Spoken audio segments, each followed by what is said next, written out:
This is Paul Bettner, creator of New Super Lucky's Tale, and you're listening to the Xbox Expansion Pass.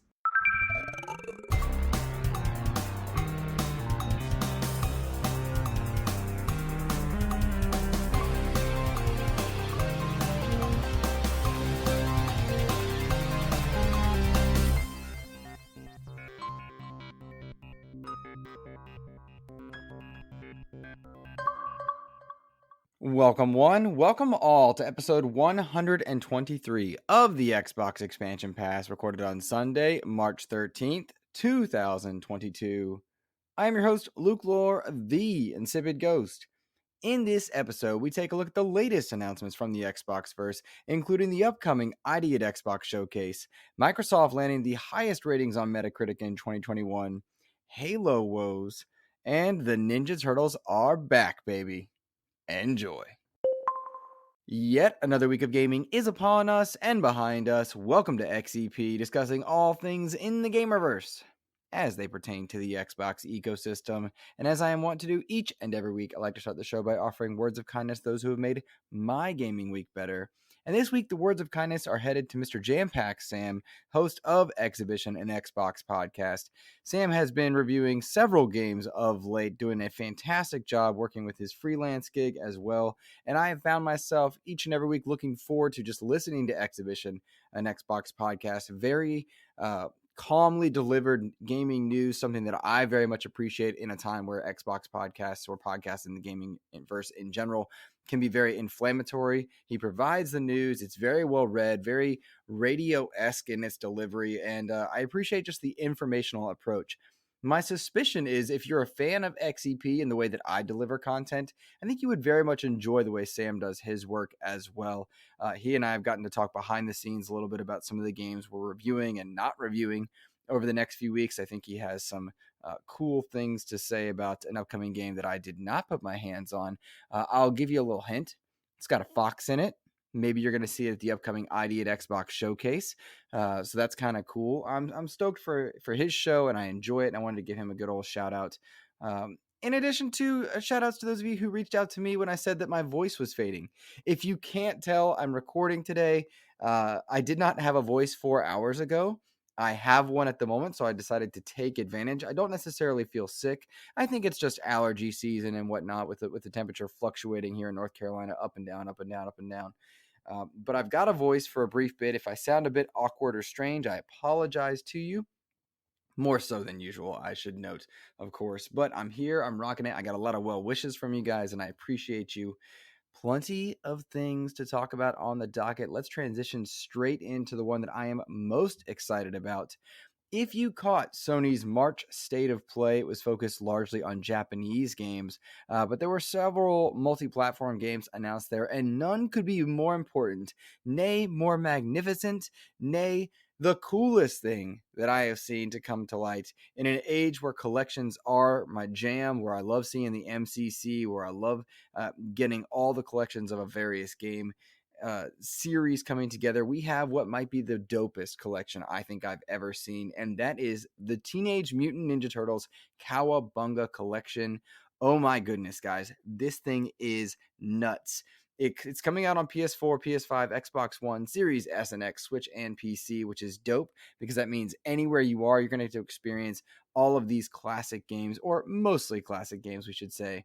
This collection has 13 classic Ninja Turtles games in it, ranging from the arcade game that is so popular, Turtles in Time, equally popular, maybe even more so depending on where you're at. All of the NES games, you got Turtles in Time, which is going to be the Super Nintendo version as well, the Manhattan Project from TMNT 3, which is on NES. One of my favorites that most people never played.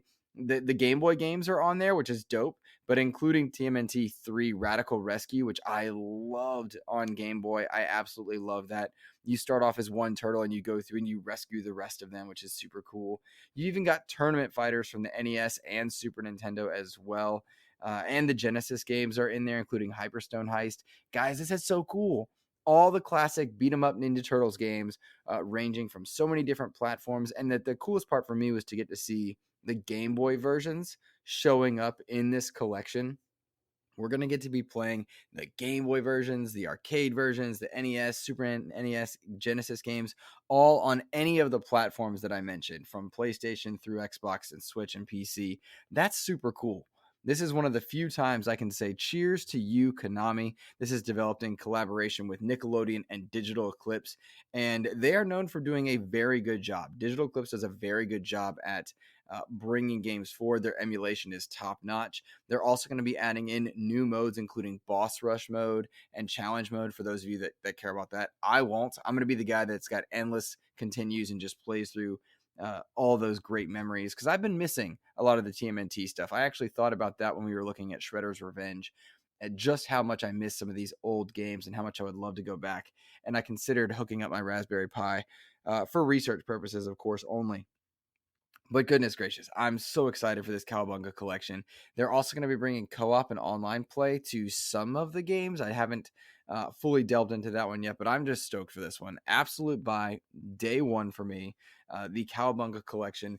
If you guys have memories of old, I would love for you to leave them in the comment section over on YouTube, or ping my Twitter for the thread that goes up with this episode on Monday, because I have so many great memories of the TMNT games. The Ninja Turtles were just a huge part of my younger life, and to go back and see kind of what started it all for a franchise that's just not nearly as popular as it once was, I would love to experience that nostalgia with the rest of you guys. Is there a special memory for Ninja Turtles that you have? Is there a special memory from the arcade game? Do you remember, putting grease all over those buttons, or eating pizza while you played, that kind of stuff? Let me know in the comments. I would love to share in that nostalgia with you guys.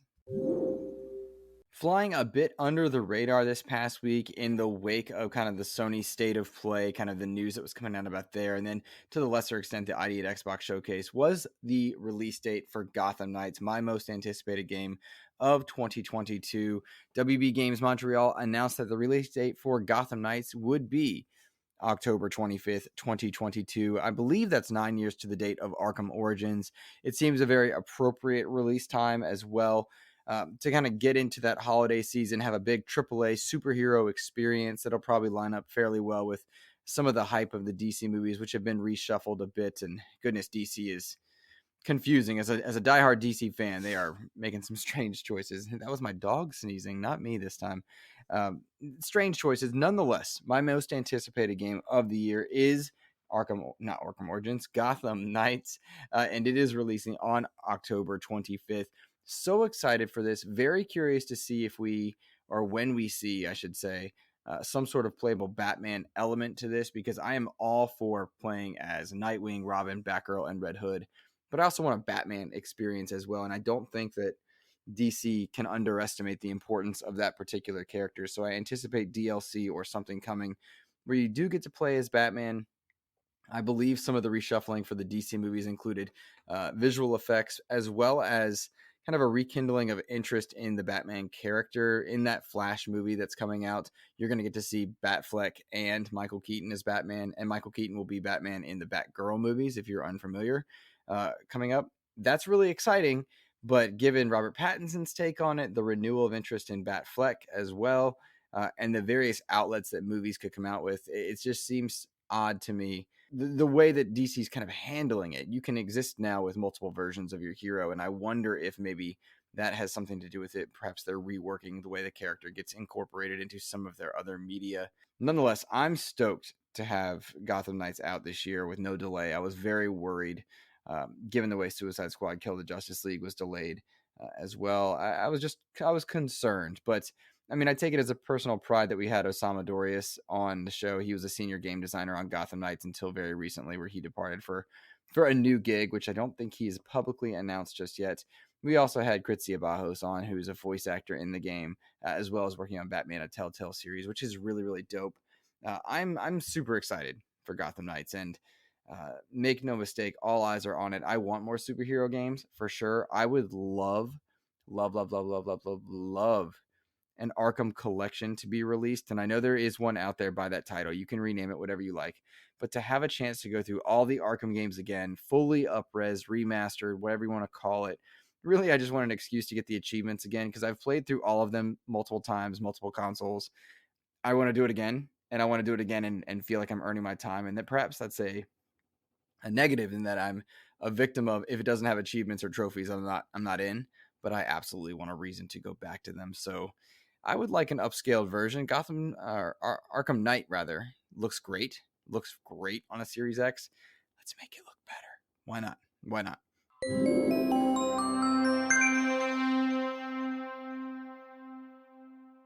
Announced this past week, Microsoft is the highest rated publisher on Metacritic in the last year. Xbox Game Studios released 5 games across 2021, and it had 10 Metacritic entries due to different platforms being released on. In addition to taking the top spot over on Metacritic, the company has the high honor of being the first with an average of a Metacritic score of over 85. Their average, of course, was 87.4. In 12 years that Metacritic has been running, this is the highest in publisher rankings. That's really cool. That's really neat. If you care about Metacritic, that's dope. Certainly, Microsoft produced some heavy hitters with Forza Horizon 5, Psychonauts 2, and Microsoft Flight Simulator. Even Halo Infinite landed an 87, which I think is a worthy score, despite some of the woes that we'll talk about in a few minutes. Really cool to see that Microsoft's really gaining ground. And what's dope as well is that it's some of those are in-house studios. They've really worked on that from the inside, as well as the acquisition for Double Fine with Psychonauts 2, which Microsoft helped fund and produce, which is really cool as well. Take this however you like. I'm not a big Metacritic guy. In fact, some of my favorite games would not be considered highly scored on Metacritic, whether it's Sea of Thieves or Avengers or several of the other games that I dig. Metacritic serves to be a nice barometer point in some ways, but it can also be very detrimental to the gaming community in that people start to argue over singular points here and there. And I just think that's a very silly endeavor. Sony was second place in this particular Metacritic score, and I would argue that they've done a better job at producing the games that I like, single player, third person action experiences.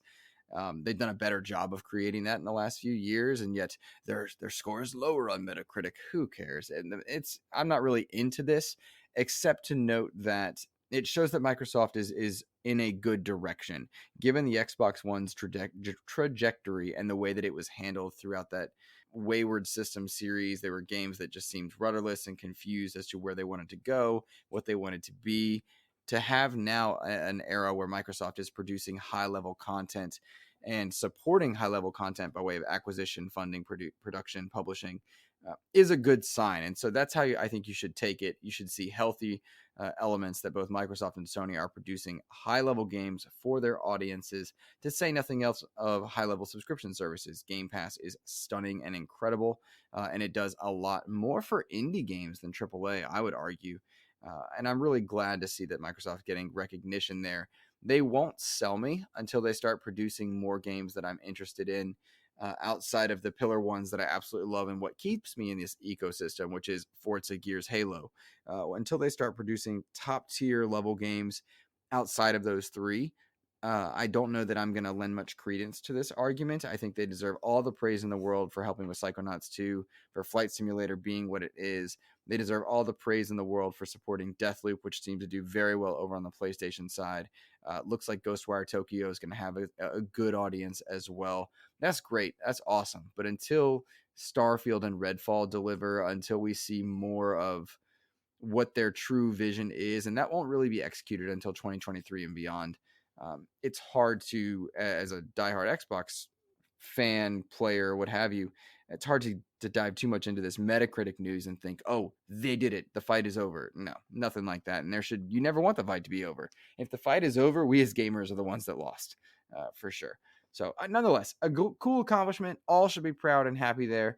I would argue that their ventures into accessibility, their ventures into allowing people to access games in more places outside of, like, when I say accessibility, I often think of disabled gamers in some way, shape, or form, or having a gaming disability, unable to play with certain elements. Their work there deserves all the applause in the world. But I mean accessibility in the sense of getting the game wherever you have it, on a screen that's available, xCloud, playing Xbox Series X games on your Xbox One via xCloud, touch controls over on your mobile device. To me, that is more worthy of praise than anything else. So cheers to them. Good job to them. And yeah, all right, let's go to the next news story.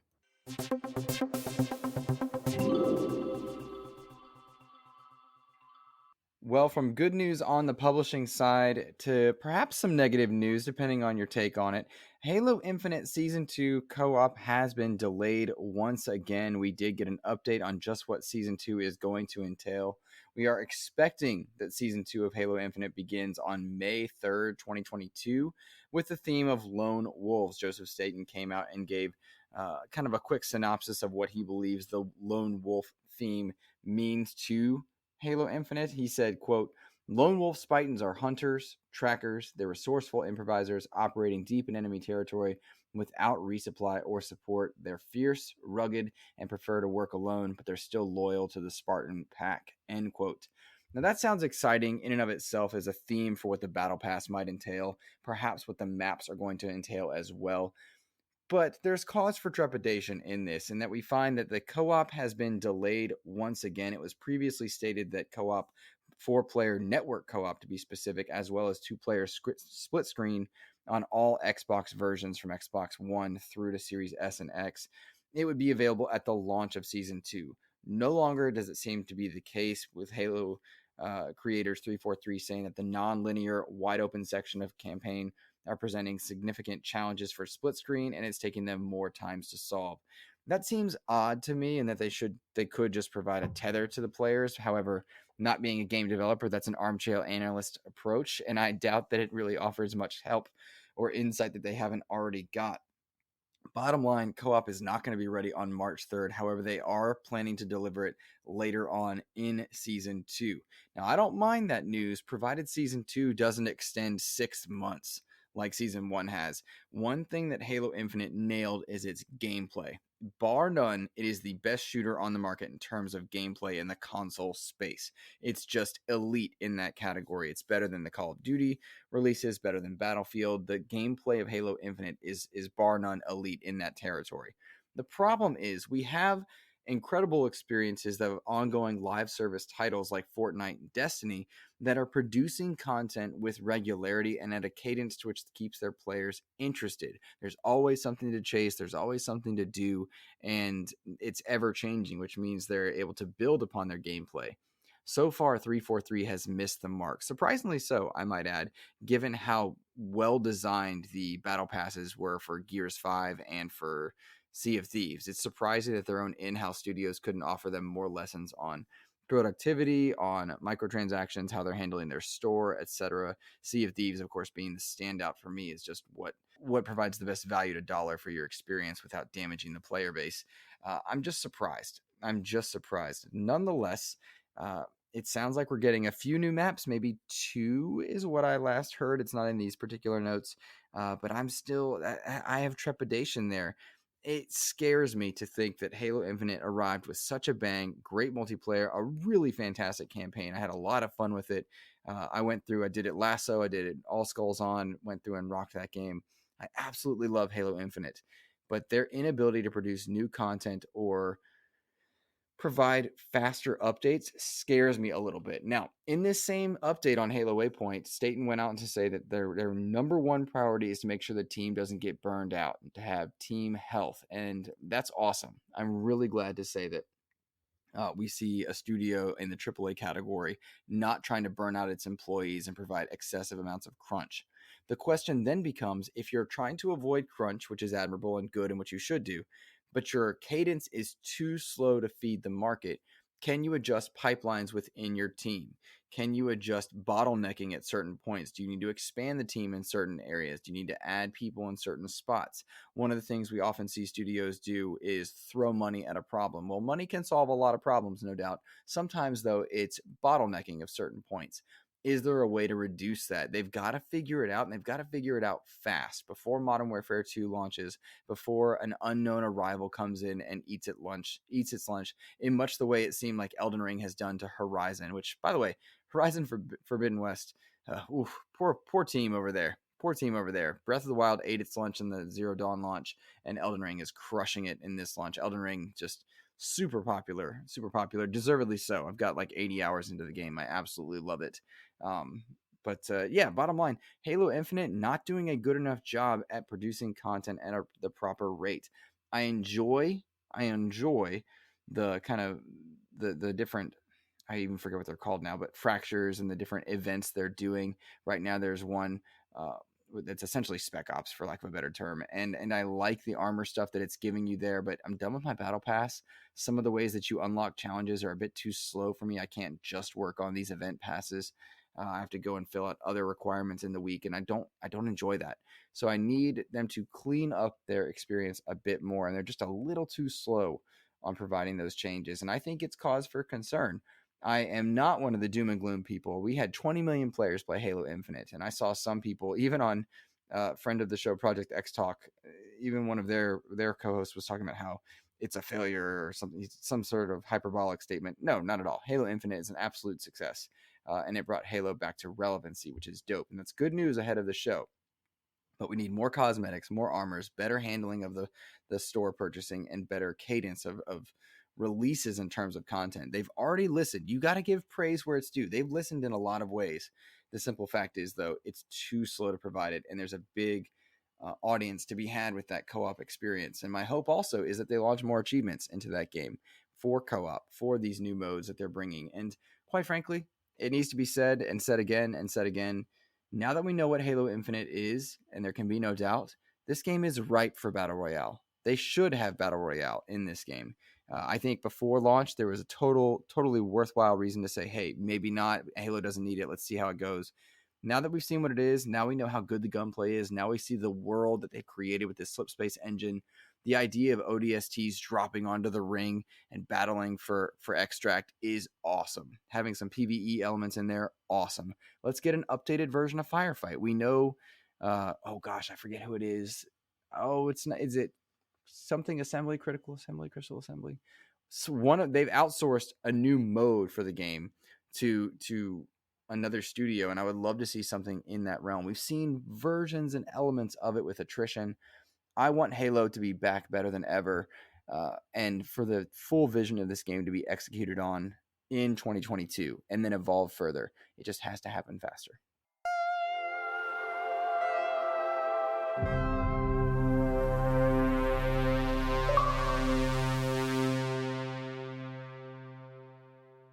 Before we get to listener mail, I do want to note that I have been playing several games, not necessarily for review. I'm a little burned out on calling things reviews, given how much time I put into Elden Ring, given how much time I've put into Dying Light 2. But I have been playing Shadow Warrior 3, really enjoying that game. It is a perfect palate cleanser. It's fast, frenetic gameplay. If you liked Doom or Doom Eternal, you're going to love Shadow Warrior 3. Some pretty silly humor throughout the game. I found it dumb and kind of over it in some points, but I'm really liking the game. It's a perfect palate cleanser after bigger games like Elden Ring. If you need something different in your repertoire, you could knock out the story, and I believe it's like 5 hours. I've not finished it at this point in my experience with it, but I'm having a good old time with it, playing it kind of in spurts here and there and just having a blast. It's a low stakes, high intensity game that's just a blast to play. You can put it on easy and just mow through all types of crazy enemies with incredible gory kills.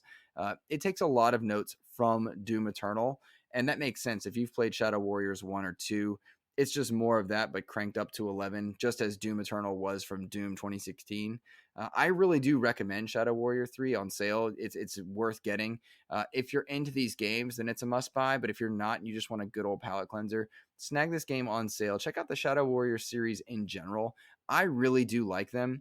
For any flaws they may have, they're just simple video game fun. And sometimes we've gotten into this mode where video games need to be full on artistic experiences, and everything needs to be cinematic and have a high story arc. And sometimes I just don't want that. Sometimes I just want to mash buttons, play, and have a good old time. And so for me, Shadow Warrior 3 has just come in perfectly on the back of Elden Ring, which I'm still going through at 80 hours and no signs of stopping. There's just so much game there. It seems like it's going to be a 150-hour experience, which might put you off, but don't let it. Don't let it. It's well worth your time. Listen to the Elden Ring for Newcomers episode, please. That would give you a lot of good insight if you're not an Elden Ring or you're not a Dark Souls person, as I am not. I'm still able to enjoy this game extensively. And if you need a video game-esque video game, go play Shadow Warrior 3. Fully recommended on my front. I've not finished it, to be clear.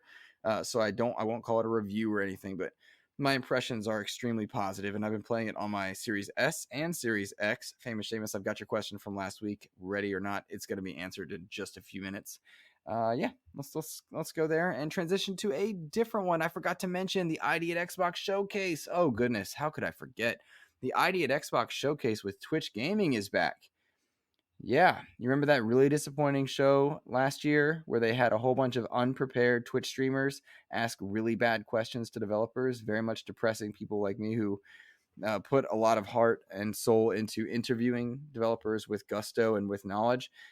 Really disappointing show last year with some cool concepts and ideas, but it was badly paced and the people were unprepared.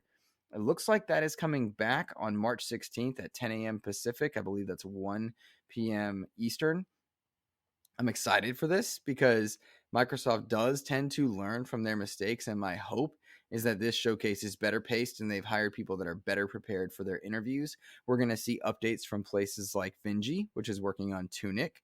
Cough, cough, hint, hint. I believe if you look closely, you'll see a few people reviewing that. We're going to see the team from Shredders, which is a game I'm playing right now. They're going to be on there, as well as people from like Roblox and several others. Cool. I'm interested to see what's going on there. I Am 8-Bit's brand new publishing label is going to be featured as well. If they get the pacing down, awesome. But Microsoft's track record in showcases is just so sporadic. You've got some great inside Xboxes in inside Xbox history. You got some disasters of them, in hindsight. And when you look over at, Nintendo Directs and PlayStation State of Plays and put them alongside some of the Xbox showcases, I feel like Microsoft has absolutely won E3 several years running, but they haven't won all of these direct events or haven't really delivered on these direct style events, these showcase style events. And so my hope is that, in the afternoon of March 16th, we're all looking back at the ID at Xbox Twitch Gaming Showcase and saying, wow, much improved. They did a great job. Here's hoping they do more of this in the future. That's my hope for what happens here. I want them to do well with this one. But last year left a really bad taste in my mouth, and I thought I was grossly unprepared compared to the typically high standards of Microsoft's events. So here's hoping that's what takes place. Let's go to listener mail here. First one coming from Famous Seamus. He wrote this one in last week, and I held on to it because I loved it. What is your first impression of the Series S so far? Well, Famous Seamus, just a little bit after recording last week, I popped open that Series S and hooked it up to the TV. And man, oh man, what a great system. I was really surprised. You can see in all the videos from any number of outlets, the reviews for Series S, they all rave about it. They all think it's a great piece of technology. But I opened up the box, and the first thing I noticed was how small it was. It really surprised me as a Series X owner.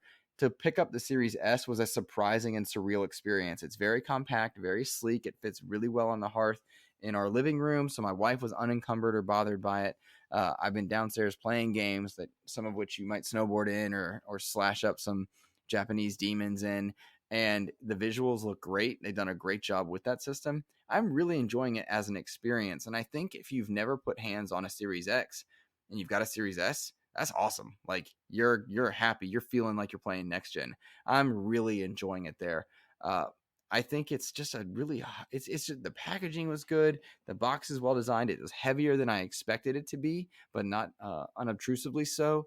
It just seems like a really good device. I was surprised by it for sure. Even having read and heard all these great things about it, I was still taken aback at just how good this system is, and I've yet to be bothered by the memory. I still main on my gaming system room on my Series X up on this big old OLED screen in my game room, but having it down there in the living room is great, and I like it. It's a really nice kind of way to keep my dog from having to climb the stairs as she ages, or hang out in the same room as my wife if she's reading a book or something. So it's definitely a win for me. I'm liking it. I'm liking it a lot. Todd Oxtra writes in. By the way, shout out to Todd Oxtra. I was on Secret Friends Unite, which is his podcast, to talk about The Batman, which was just an incredible film, to talk with he and Charlie Corden about all nerdy things outside of gaming. Really fun show there. I think I got roped into being on Charlie's show of all about Star Trek, which I love. I mean, I'm a big Trekkie, so that's going to be fun too. But I got to catch up on some of my TNG, that's for sure. Nonetheless, Todd asks, what genre would you like to see more from Xbox Studios? Todd, one of the things that I really love in video games is the third-person experience. I really love being able to see my character similar to Gears, similar to games like Elden Ring, Arkham, that kind of stuff, Spider-Man. That's my favorite perspective in games. And I feel like Microsoft is really good at first person experiences. Everything seems to be first person with Microsoft. Sea of Thieves, Halo, Avowed, a lot of first person stuff. And some of my favorite Xbox experiences are games like State of Decay or Forza, in which third person or that kind of pulled back camera view is an option. I love in Halo when it zooms out to give you different shooter elements when you're driving or whatnot. That's like my favorite perspective to be in. And I'd like to see Microsoft capitalize a bit more on their studio talent combining with third person. Inversely or conversely, I don't know how you put that one. That's something that Sony does a very good job of. Horizon, Spider-Man, Uncharted, God of War, all third person. They could stand to jump into the first person categories a bit. But that's something I would like to see more of. The third person action games, third person fantasy games. One could argue they don't need fantasy because they've got Avowed, because they've got several studios working on Fable and other fantasy style games. But really, as long as they're getting that camera into third person, I'm going to be happier. Third person action needs to be the jam. I don't know if anybody saw images or video from Forspoken. That game just looks strange. Strange is the right way to put it. I don't know if it looks good or bad. That character loves to backflip a lot. The technology looked cool. But I'd like to see Microsoft kick in more on the third person experience and third person action specifically as far as genre goes. Cybernox writes in, Cybernox, what's up, man? I didn't realize you listened to XEP. You're awesome, dude. Let's see. He says, Elden Ring has been a tremendous success and seems to be praised by fans and critics. My question is, what game coming out this year can challenge its current Game of the Year status? Oh, Cybernox, that's the question, man, right? I don't know. I think everybody would likely point to Starfield, but I think that's a based on the studio name, not anything we've seen. Like, to have Skyrim in space is a very cool tagline, but we know very little about what Starfield is going to offer. I think Todd Howard has a lot of fanfare around his name, similar to that of Kojima, but it doesn't necessarily seem to be founded on evidence at this point regarding Starfield. I know a lot of people are looking forward to Tunic, which is an apples and oranges comparison, but Tunic, all signs that I've heard are pointing to it's going to be a Game of the Year status contender. I wonder if it'll kind of do kind of what Death's Door did last year. But Elden Ring is one of those games that feels extremely special, extremely special. And I think any game that's going to challenge it is going to have to do something almost unheard of. People may not like the comparisons to Breath of the Wild, but Breath of the Wild did something for the gaming industry that caused a lot of people to turn their heads and think differently about what a game can provide in terms of an experience. And I know I hear a small group of people rolling their eyes because they get tired of the comparison, but I think it's silly when they do that. And I make no qualms about that, because when you look at what Breath of the Wild did for players, and then you look at what the next contender, and like Breath of the Wild, it was Witcher 3, Breath of the Wild, God of War. Those were kind of the three big pillar games in my mind of last gen that set the bar for what Game of the Year could be. It seems to me that Elden Ring is doing that now. It's doing it in a way that no other game can compete. Horizon Forbidden West has been all but forgotten less than a month out from its launch, and that sucks. That team deserves better, because from what I can tell, Horizon looks like it's a fantastic video game. Elden Ring just seems special. So it's going to take an apples and oranges comparison, maybe something like Tunic. I doubt much is going to go toe-to-toe in the third-person fantasy genre, because I just don't know that it could. But the best part about saying that is that if we get surprised, that means we're getting another fantastic gaming experience. Maybe that's Starfield. Maybe that's something we don't know about yet. Maybe there's something that comes out that just blows our minds. But 2022 looks to me to be a very dry year after this kind of February hurdle. It's going to be a lot of AA, a lot of great indies, and a few heavy hitters towards the end of the year. Who knows if Gotham Knights is a heavy hitter? It's my most anticipated, but is it a heavy hitter? I don't know, man. It's a good question. Two very serious questions coming from James Suddy and Dano alike. The first one, what would I do for a Klondike bar? Suddy, I'd pay you a compliment. I think you're a great guy. Man. Dano asks, have I ever accidentally shrunk my clothes when doing a wash of laundry? You know I have, man. All the time. I thought I was gaining weight, and really it was my pants that were shrinking. And I'm saying that I'm being serious. I thought I'd gained a ton of weight. Really, I'd shrunk my pants because I went to go buy new ones and I was the same waist size. My quads had gotten bigger. Well, it was weird. Getting old's weird, guys. I'm 36 and it's just weird. I get nothing. But I have absolutely shrunk things. The weirdest thing is when you shrink your underwear and you put it on, you're like, Jesus, what is that happening? And your whole voice changes. Like it's a whole octave of difference. All right. That's going to be it from me, guys. I appreciate you listening in. I hope you've had a fantastic week so far. I hope your week gets better. Thanks for sticking with my odd voice. I do have some interviews coming up for you. There were a couple people that needed to work around their release schedules and a few other things. Oddly enough, and this is interesting, the war with Russia and Ukraine curtailed 2 different interviews that were going to be happening. And that's kind of a bummer. I mean, I say kind of a bummer. That doesn't mean to make light. I'm just going to put my foot in my mouth if I try to explain that. It sucks. It sucks. All right. That's going to be it from me, guys. Please like, share, subscribe, rate the show 5 stars on whatever podcast services you like. Have a fantastic rest of your week. Take care.